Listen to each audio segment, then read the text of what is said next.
আচ্ছা রানাদা, এই দাদা, তুমি তো ভাইরাল, তোমার দোকানে খাবার কত দূর থেকে শিখেছে? কি এমন একটা প্রশ্ন করো না বাচ্চাদের মতন। হ্যাঁ, কেমন একটা প্রশ্ন করে বাচ্চারা, পাড়ার লোকই খাবে আর কোথা থেকে আসবে? মানুষ কি স্পেস দিয়ে আসবে নাকি খেতে?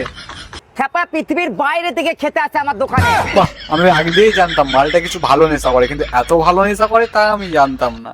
পৃথিবীর বাইরে থেকে আসতে ওদের দেরি হয় বলে আমি কলকাতায় দোকান খুললাম। বাবা বাবা, দয়ালু মন আমার দাদা, খেয়ে না মনটা পুরো জড়িয়ে যায়। দাদার মতো না দ্বিতীয় কেউ হতে পারবে না। রানাদা আলাদাই জিনিস।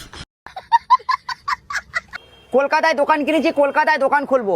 স্পেস দিয়ে লোক আসছে রানাদার দোকানে খেতে। কলকাতাটা পড়ছে স্পেসের একটু কাছে, তাই রানাদা কলকাতায় দোকান খুলে নিচ্ছে, যেন বাইরে দিয়ে আসা লোক, লোক তো বলা যাবে না, সেটা এলিয়েন হোক বা আর কেউ, তাদের যেন কোনো অসুবিধা নয়। রানাদার মন প্রচুর বড়।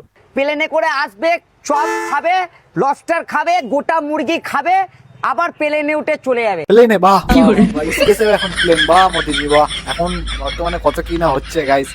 তোমরা কি ভাবতে পেরেছিলে কখনো 2026-এ তোমরা প্লেনে করে স্পেসে যেতে পারবে, মঙ্গল গ্রহেতে, চাঁদে, না জানে কোথায় কোথায়? এখন তো আমরা বাদ দাও, আর কি জানি। গাইস, তোমরা কোই মিল গয়া মুভি তো দেখেছোই হয়তো।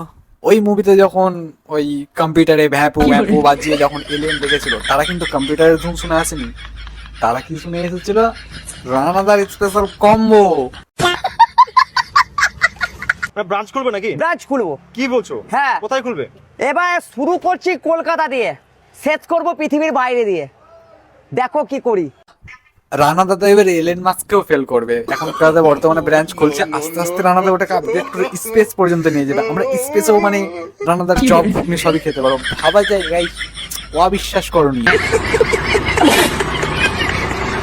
রানাদা অনেক ভাট বকেছে, দাও তোমার মালটা এবার একটু পাস করো।